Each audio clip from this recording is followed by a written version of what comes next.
ইসলাম সম্পর্কে সঠিক জ্ঞান পেতে সত্যের পথ চ্যানেলটি সাবস্ক্রাইব করুন। আল্লাহর নবী বলেছেন, রমজান মুবারকের এত ফজিলত, মানুষ যখন কোন ইবাদত করে আল্লাহ পাক সেই ইবাদতের নেক আমলের সওয়াব 10 থেকে শুরু করে 700 পর্যন্ত বাড়ায় দেন। 10 থেকে শুরু করে 700 বাড়ায় দেন, ইল্লা সাওম, রোজা ছাড়া।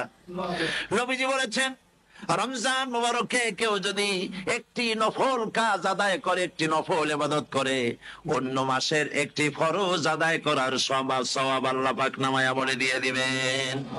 রমজান মুবারকে কেউ যদি একটি ফরজ আদায় করে, অন্য মাসের 70টি ফরজ আদায় করার মতো সওয়াব আমলনামায় আল্লাহ দিয়ে দিবেন। সুবহানাল্লাহ।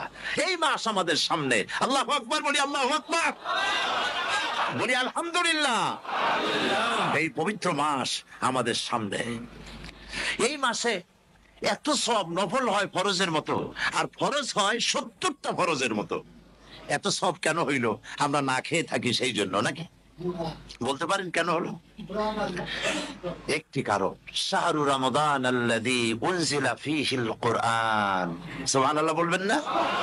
এই রমজান মাস হচ্ছে সেই মাস যে মাসে আল্লাহ রাব্বুল আলামিন কোরআনে কারীমকে নাজিল করেছেন। এই মাসের মধ্যে একটি রাত আছে, খায়রুম মিন আলফি শাহর, যে রাতটি 1000 মাসের চাইতে বেশি গুরুত্বপূর্ণ আল্লাহর কাছে। সুবহানাল্লাহ। একটি রাত 1000 মাসের চাইতে গুরুত্বপূর্ণ।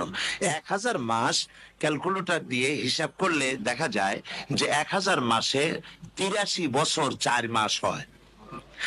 তাহলে তার অর্থ কি এই যে একটানা 83 বছর 4 মাস ইবাদত করলে যে সওয়াব হবে, এই রাত্রে ইবাদত করলে সেই সওয়াব হবে? হতে পারে, এরকম হতে পারে, কিন্তু ব্যাখ্যাটা কি? ব্যাখ্যাটা হচ্ছে, আরবিতে আলফুন শব্দ দিয়ে 1000 বোঝানো হয় না। আরবিতে যখন আলফুন বলা হয় তাহলে বোঝা যায় সংখ্যাধিক্য, বিপুল সংখ্যা, হাজার হাজার হাজার হাজার, থাউজেন্ডস এন্ড থাউজেন্ডস। এইটাকে বোঝানোর জন্য আরবিতে ব্যবহার করা হয় আলফুন, হাজার হাজার। তাহলে আল্লাহ কি বোঝাতে চাচ্ছেন? আল্লাহ রাব্বুল আলামিন তিনি আয়াত দ্বারা বোঝাতে চান, এর ব্যাখ্যা হচ্ছে এই পৃথিবীর মানবতার কল্যাণের জন্য, এই পৃথিবীর মানুষের ভালাইয়ের জন্য, মঙ্গলের জন্য হাজার হাজার মাস ধরে এই পৃথিবীর মানুষের যে কল্যাণ হয় নাই, এই রমজান মুবারকে একটা রাত আছে যেই রাতে আল্লাহ রাব্বুল আলামিন মানবতার সেই কল্যাণ করেছেন। সেই কল্যাণ কি দিয়ে করেছেন? শাহরু রমাদান আল্লাযী উনজিলা ফীহিল কোরআন, কোরআন নাজিল করে পৃথিবীর মানুষকে সেই কল্যাণ আল্লাহ দিয়েছেন। সুবহানাল্লাহ। বন্ধুগণ, কোরআন, কোরআন কি নিয়ামত আমাদের কাছে! সেই নিয়ামতকে আমরা চিনলাম না, আমরা বুঝতে পারলাম না কত বড় নিয়ামত আল্লাহ আমাদের দান করেছেন। এই কোরআন যেন আপনি শুনতে পারেন, পড়তে পারেন, বুঝতে পারেন, সেই জন্য আল্লাহ রাব্বুল আলামিন শরিয়াত কি সুন্দর ব্যবস্থা করেছে। কোরআন শোনার জন্য রমজান মুবারকে তারাবিহের নামাজের ব্যবস্থা করা হয়েছে। সুবহানাল্লাহ, সুবহানাল্লাহ। যারা সব সময় পড়তে পারেন না, কোরআন তেলাওয়াত জানেন না, অথবা সারা বছর এক খতম কোরআন শরীফ পড়া হয় না, শরিয়ত কি সুন্দর বিধান করলো যে আপনি যেন 30 পারা কোরআন শরীফ শুনতে পারেন। এই ব্যবস্থা তারাবিহের নামাজের মধ্যে শরিয়ত করে দিয়েছে। আলহামদুলিল্লাহ, আলহামদুলিল্লাহ। ইসলাম সম্পর্কে সঠিক জ্ঞান পেতে সত্যের পথ চ্যানেলটি সাবস্ক্রাইব করুন। যাদের টাকা কড়ি আছে, আমি তাদেরকে অনুরোধ করব, যদি পারেন তাহলে মেহেরবানি করে রমজান মুবারকে উমরা পালন করবেন। আমি উমরার নিয়ত করে এসেছি, ঢাকা থেকে উমরার নিয়ত করে এসেছি, আপনাদেরকে দেখে গেলাম। আর আমি এখান থেকে ডাইরেক্ট মদিনা মুনাওয়ারায় চলে যাব ইনশাআল্লাহ। লাইলাতুল কদর পর্যন্ত হারামাইনুশ শরীফাইনে কাটাতে চাই, নিয়ত করেছি। আপনারা দোয়া করুন আল্লাহ যেন কবুল করেন। কি মজা যখন আপনি হারামাইনুশ শরীফাইনে যখন তেলাওয়াত শুনবেন, আপনার কাছে মনে হবে যেন কোরআন শরীফ নাজিল হতেছে। সুবহানাল্লাহ। সেখানে তো নামাজের পরে হাত তুলে মোনাজাত করা হয় না, শুধুমাত্র রমজান মুবারকে বেতেরের নামাজের মধ্যে ইমাম সাহেব হাত তুলে মোনাজাত করেন। গত বছর রমজান মুবারকের লাইলাতুল কদরে আমি ছিলাম, গত কয়েক বছর ধরে আল্লাহ যাওয়ার তৌফিক দিয়েছেন দয়া করে। সেখানে লাইলাতুল কদরে পত্রিকাগুলি লিখেছে 30 লাখের উপরে লোক ছিল মক্কা শরীফের হারাম শরীফে। 30 লাখের উপরে। যখন তেলাওয়াত হচ্ছে, মোনাজাত করতেছেন ইমাম সাহেব কাঁপতেছেন, মোনাজাত করতেছেন, কাঁপতেছেন, আর গোটা হারাম জুড়ে কান্নার রোল পড়ে গিয়েছে। কিভাবে কাঁদতেছে! সারাদিন মানুষ রোজা রেখে তারপর ইফতার করতে যখন বসে, আমি সেই জান্নাতের কথা কেমনে আপনাদের বুঝাবো? রসগোল্লা কেমন লাগে বক্তৃতা দিয়ে 6 ঘন্টা বক্তৃতা দিয়েও বোঝানো যাবে না। যদি মুখের মধ্যে ঢুকাইতে পারি তাহলে বুঝবেন যে মজাটা কি। এটা তো আমি বুঝাইতে পারবো না কি মজাটা লাগে।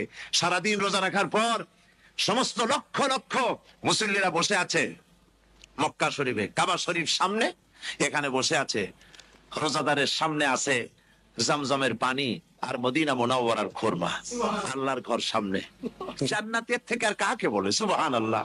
আর মসজিদে নববীর ভিতরে মদিনার আকর্ষণ কাশাস আলাদা। মদিনা শরীফের আপনাকে যদি পাইয়া যায় কোন আরব, কোন মাদানী, আপনারা ছাড়বি না, আদর করে পাশে বসাবে, তোমারে আমি এই জিনিস খাওয়াবো, এইটা দিয়ে ইফতার করাবো, আমার কাছ দিয়ে তুমি উঠতেই পারবে না, আপনাকে জোর করে বসাই দিবে। মসজিদে নববীতে রিয়াদুল জান্নাহ রাসূল করিম সাল্লাল্লাহু আলাইহি ওয়াসাল্লামের কবর শরীফের কাছে বসে আপনি ইফতার করতেছেন, কত বড় নসিব। সেই জন্য আমি বলি, হলিডে করার জন্য আমেরিকা, সিঙ্গাপুর, হাবিজাবি এই সমস্ত ঘুরে কোনো লাভ নাই। হলিডে করতে চান, রমজান মুবারকে চলে যান হারামাইন শরীফাইন, মদিনা আল মুনাওয়ারা, মক্কা আল মুকাররমা। কপাল খুলে যাবে, জিন্দেগীর সমস্ত গুনাহ খাতা আল্লাহ পাক মাফ করে দিবেন। রাসূল করিম সাল্লাল্লাহু আলাইহি ওয়াসাল্লাম বলেছেন, রমজান মুবারকে যে উমরা করলো সেজন্য হজ আদায় করলো। সুবহানাল্লাহ। অন্য রিওয়ায়াতে এসেছে, যে ব্যক্তি রমজান মুবারকে উমরা করলো সেজন্য আমার সাথে হজ আদায় করলো। সুবহানাল্লাহ। বুখারী শরীফে এসেছে, প্রতি রমজান মুবারকে হযরতে জিবরাইল আসতেন, হুজুরকে বলতেন, হুজুর আপনি তেলাওয়াত করেন, আমি শুনি, যতটুক নাজিল হয়েছে পড়েন। হুজুর পড়তেন, জিবরাইল শুনতেন, আবার জিবরাইল পড়তেন, হুজুর শুনতেন। এমনি করে করে যে বছর হুজুর ইন্তেকাল করবেন, হুজুরের জীবনের শেষ রমজান মুবারকে কোরআন নাজিল পরিপূর্ণ হয়ে গেছে। হযরত জিবরাইল বলেন, হুজুর কোরআন তো নাজিল তামাম হয়ে গিয়েছে, এবার আপনি পুরা কোরআন পড়ে আমারে শোনান। হযরতে রাসূল পুরাটা পড়ে 30 পারা পড়ে শোনায় দিলেন। জিবরাইল শুনলেন। এবার জিবরাইল বলেন, হুজুর আমি তেলাওয়াত করতেছি, আপনি শোনেন। হযরতে জিবরাইল 30 পারা পড়লেন, হুজুর শুনলেন। আবার হযরত জিবরাইল বলেন, হুজুর আবার আপনি পড়েন। হুজুর পড়লেন, জিবরাইল শুনলেন, আবার জিবরাইল পড়লেন, হুজুর শুনলেন। তার মানে হলো, হুজুর যে বছর ইন্তেকাল করলেন ওই বছরের রমজান মুবারকে হযরত জিবরাইল 2 বার পড়েছেন, হুজুর শুনেছেন, আর হুজুর 2 বার পড়েছেন, জিবরাইল শুনেছেন, যাতে করে একটা জের জবর, একটা আয়াত, একটা সেমিকোলন যেন বাদ না পড়ে যায়। ইসলাম সম্পর্কে সঠিক জ্ঞান পেতে সত্যের পথ চ্যানেলটি সাবস্ক্রাইব করুন। কোরআন কারীম মুখস্থ করার জন্য আল্লাহ রাব্বুল আলামিন এটাকে স্থায়ী করার জন্য বাধ্যতামূলক করেছেন, নামাজের ভিতরে তেলাওয়াত করতে হবে।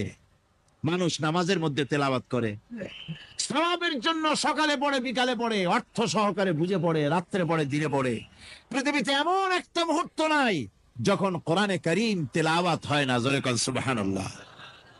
মানুষ এটাকে তেলাওয়াত করতেছে, মুখস্থ করতেছে। এই কোরআন শরীফের ভিতরে রয়েছে সবকিছু। এর মধ্যে রয়েছে ইতিহাস, এর মধ্যে আছে বিজ্ঞান, এর ভিতরে রয়েছে দর্শন, ভূতত্ত্ব, উদ্ভিদ তত্ত্ব, নৃতত্ত্ব, খতত্ত্ব, জ্যোতির্বিজ্ঞান। এর ভিতরে রয়েছে মানুষের পারিবারিক নীতি, সামাজিক নীতি, চুক্তি নীতি, বন্ধু নীতি, যুদ্ধ নীতি, মানুষের যা প্রয়োজন সবকিছু এ কোরআনে কারীমের মধ্যে আল্লাহ পাক সন্নিবেশিত করে দিয়েছেন। জোরে কোন সুবহানাল্লাহি ওয়া বিহামদিহি।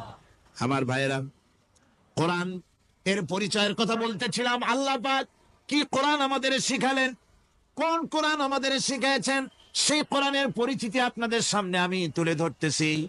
আমি নিজে না, এবার কোরআন তার পরিচয় নিজেই দেবে।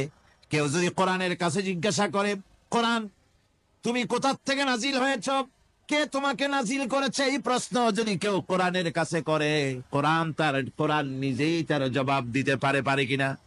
কোরআন নিজেই বলে, তানজিলাম মিম্মান খালাকাল আরদা ওয়াস সামাওয়াতিল উলা।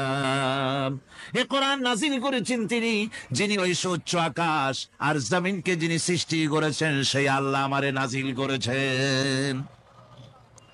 কোরআনের কাছে কেউ যদি প্রশ্ন করে, ও কোরআন, এই পৃথিবীতে নাজিল হওয়ার আগে তুমি কোথায় ছিলে, কেউ যদি প্রশ্ন করে, কোরআনে কারীম নিজে নিজের পরিচয় শোনায়, আমি কোথায় ছিলাম শোনো, বাল হুয়া কুরআনুম মাজিদুন ফি লাউহিম মাহফুজ, বরং এই কিতাব অতীব মর্যাদা সম্পন্ন সুরক্ষিত ফলকে লিপিবদ্ধ ছিল, আমি ছিলাম লৌহে মাহফুজে, সেখান থেকে এসেছি।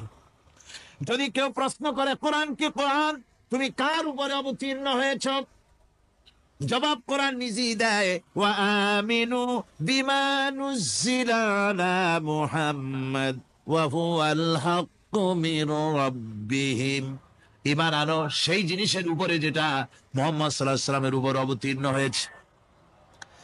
আবার অন্য আয়াতেও জবাব পাওয়া যায়, তাবারাকাল্লাযী নাযালাল ফুরকানা আলা আবদিহি লিয়াকুনা লিল আলামিনা নাযীরা, অতীব বরকতপূর্ণ মহান সত্তা সেই আল্লাহ রাব্বুল আলামিন, যিনি তার বান্দার পরে ফুরকান অবতীর্ণ করেছেন। সুবহানাল্লাহি বিহামদি। কোরআনের নাম আমি বলেছিলাম শুধু কোরআন নয়, অনেক নাম আছে। কোরআনের আরেক নাম ফুরকান। কোরআনের আরেক নাম কি? আল ফারকু বাইনাল হাক্কি ওয়াল বাতিল। কোরআন হচ্ছে সেই মহাসত্য যা মিথ্যা এবং সত্যের মধ্যে পার্থক্য সূচিত করে, মঙ্গল এবং অমঙ্গলের মধ্যে পার্থক্য সৃষ্টি করে, যা সত্য এবং মিথ্যার মধ্যে তাফরিকা সৃষ্টি করে, সত্যকে মানুষকে বুঝিয়ে দেয়, তার নাম হচ্ছে ফুরকান। এবার যদি প্রশ্ন করা হয়, ও কোরআন, বুঝতাম তুমি লৌহে মাহফুজে ছিলে, বুঝলাম তুমি নবীজির উপরে নাজিল হয়েছ, এবার বলো তুমি কোন মাসে নাজিল হয়েছ, তুমি তো আসছিলা প্রথম কোন মাসে নাজিল হয়েছ। এ প্রশ্ন যদি কেউ করে, কোরআন তারা জবাবে বলবে, শাহরু রমাদানাল্লাযী উনজিলা ফীহিল কুরআন, রমজানের পবিত্র মাসে আমি অবতীর্ণ হয়েছি। সুবহানাল্লাহ। যদি প্রশ্ন করা হয়, রমজানে তো আসছো, কিন্তু প্রথম নাজিল হয়েছিল কোন সময়, ওটা কি দিন ছিল না রাত ছিল?